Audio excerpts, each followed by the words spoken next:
Alors, voici une correction détaillée des exercices de niveau 1 du chapitre sur la proportionnalité et c'est de l'objectif 2, déterminer une quatrième proportionnelle. Alors, on y va. Donc, j'ai surligné les exercices que vous devez faire aujourd'hui. Donc, le 2 et 3, page 186, le 4 et 5, page 186 et le 2, 3, 5, page 196. Donc, c'est des exercices où vous devez utiliser les trois méthodes qu'on a vues sur déterminer la quatrième proportionnelle. Donc, je vais commencer par la méthode 1, puis la méthode 2, puis la méthode 3. Le mieux, évidemment, c'est que vous essayez de faire les exercices avant de regarder cette vidéo. D'accord? Et ensuite, vous la regardez pour vérifier la correction. Alors, on y va. Alors, ces tableaux sont des tableaux de proportionnalité. Pour chacun d'eux, déterminer le coefficient de proportionnalité, puis compléter le tableau. Donc, il s'agit du 2 et du 3, page 186. Alors, Alors, on y va. Donc, je vais prendre le vert, tant qu'à faire. Voilà. Alors, dans le premier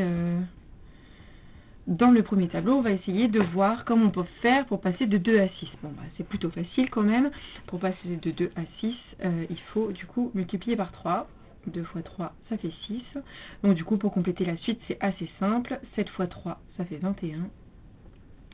10 fois 3, ça fait 30. Donc pour le premier, c'est terminé.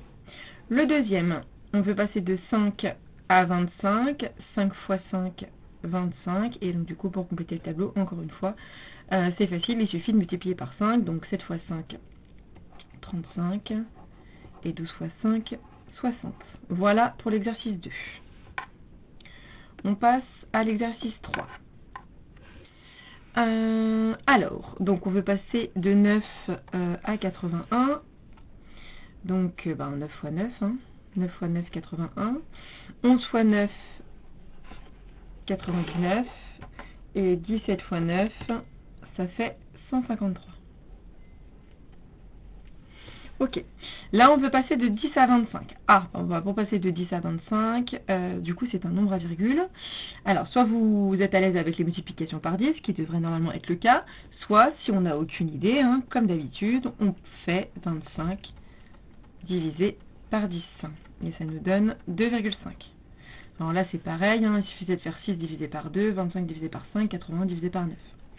Alors, on y va, on a trouvé le coefficient de proportionnalité, du coup c'est 2,5, et là vous avez droit à la calculatrice, du coup, pour compléter. Donc on fait 12 fois 2,5, ce qui nous donne 30, et 23 fois 2,5, qui nous donne 57,5.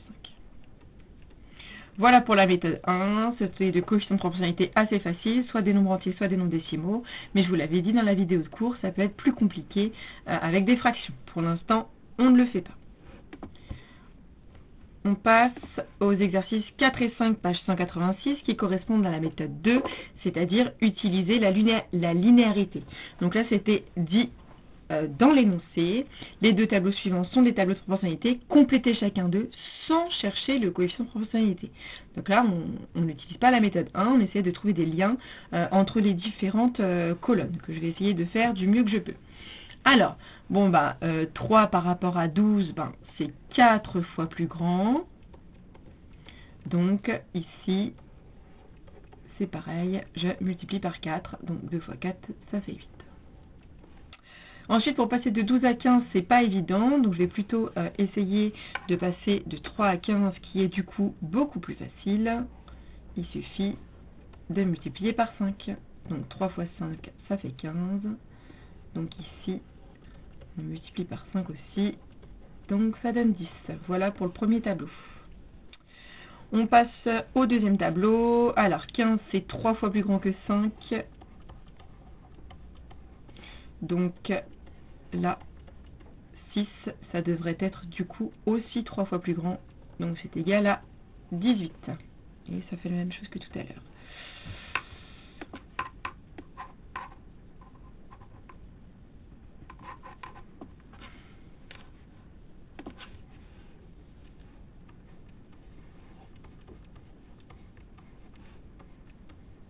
Voilà. Alors, pour passer de 15 à 20, encore une fois, là, c'est pas évident. Donc, on va passer plutôt de 5 à 20, puisque 20, c'est 4 fois plus grand. Donc, 6 fois 4, ça fait 24. Voilà, on passe à la suite avec l'exercice 5. Alors, c'est le même exercice, hein, c'est juste pour vous en faire plein. Alors, 12, c'est 3 fois plus grand que 4. Donc ici, je multiplie également par 3. 7 fois 3, 21. Je vais également faire avec 4 pour trouver 16. 4 fois 4, ça fait 16. 7 fois 4, ça fait 28. Alors ici, ah bah tiens, c'est un peu plus compliqué ici. Alors, donc du coup, pour passer de 6 à 9, ah, mais ça revient à ajouter la moitié. C'est un exemple que nous avons déjà travaillé, c'est la multiplication par 1,5. Donc je multiplie par 1,5.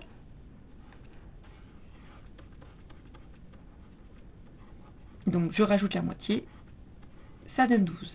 Ah, alors là, pour passer de 9 à 15, c'est pas évident. Pour passer de 6 à 15, c'est 2,5. Donc on y va, on va faire une multiplication par 2,5.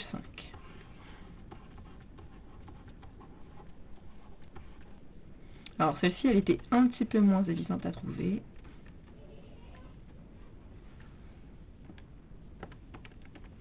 Et ça nous donne 20. Alors, ce qu'on peut remarquer aussi, c'est qu'on peut additionner des valeurs du tableau, à l'intérieur du tableau. Donc là, on voit que 6 plus 9, ça fait 15. Donc on a le droit de faire 8 plus 12 pour trouver 20. Voilà, c'est une méthode que je n'ai pas mis dans le cours, mais voilà, elle est assez intuitive, donc voilà. Allez, on passe à la nouveauté du jour, c'est-à-dire le produit en croix. Donc il s'agit du 2, du 3, du 5, page 196. Alors, le 2 et le 3, c'est on revient un peu sur l'objectif 1, c'est-à-dire on essaye de voir, de reconnaître une situation de proportionnalité grâce au produit en croix. Et puis là, c'est clairement un exercice de quatrième proportionnel. Alors, on va regarder le 2 et le 3. Bon, là, on va utiliser les calculatrices. Donc, en fait, je dois faire un produit en croix pour vérifier si c'est un tableau de proportionnalité. Alors, je vous rappelle qu'on a dit produit en croix. C'est-à-dire que ce qui est en croix, on doit les multiplier. Donc, normalement, si je fais 6 fois 12 et que je divise par 8, je suis censé retomber sur 9. Donc, c'est ce que je vais essayer de faire juste là. Donc, 6 fois 12 divisé par 8, ça donne 9. Donc, c'est bon, c'est un tableau de proportionnalité, celui-ci. On fait la même chose avec celui-ci. Alors, les produits en croix fonctionnent dans différents sens. Là, j'ai fait 6 fois 12 divisé par 8, mais j'aurais très bien pu faire 9 fois 8 divisé par 6. Enfin, on fait un petit peu dans le sens qu'on veut. D'accord? Alors, on va faire le B. Donc là, je vais faire exprès dans l'autre sens. Donc, je vais faire 12 fois 5 divisé par 3. Donc, on y va. Et je suis censé 12 fois 5 divisé par 3.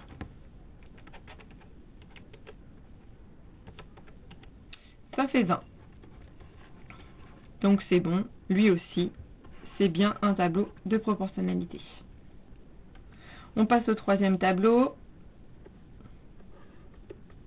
Donc, je vais faire par exemple 5 fois 13 divisé par 7.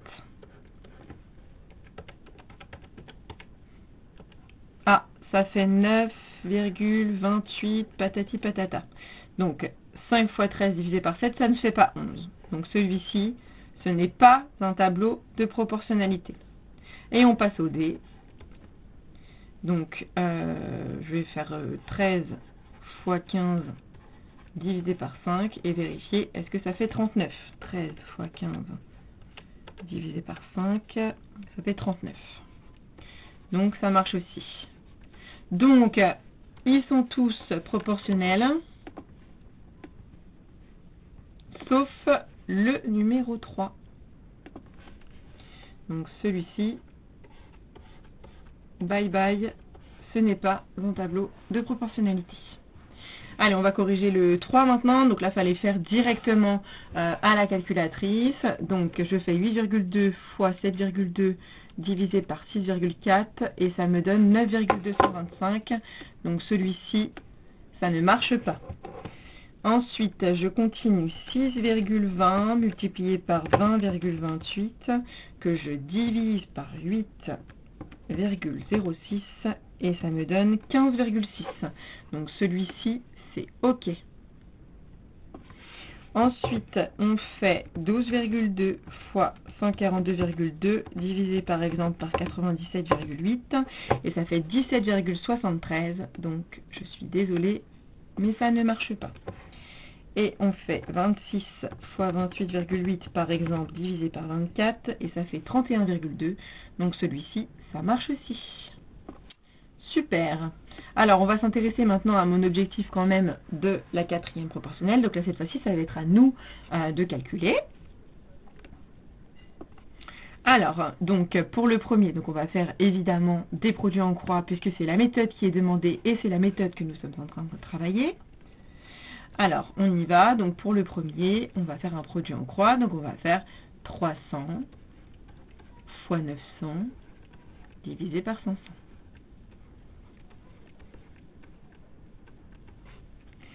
300 fois 900 divisé par 500. Donc ça nous donne 540.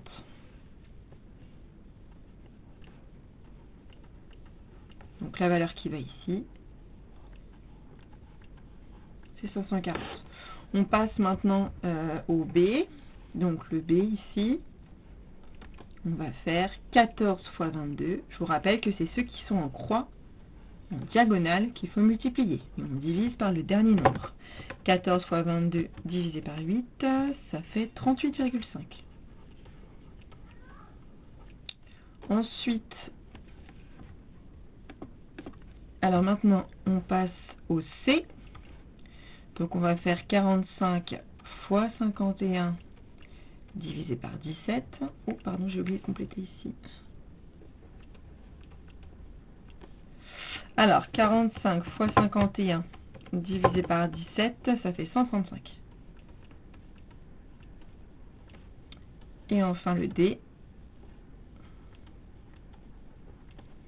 Donc on fait 18 fois 7 et on divise par 5.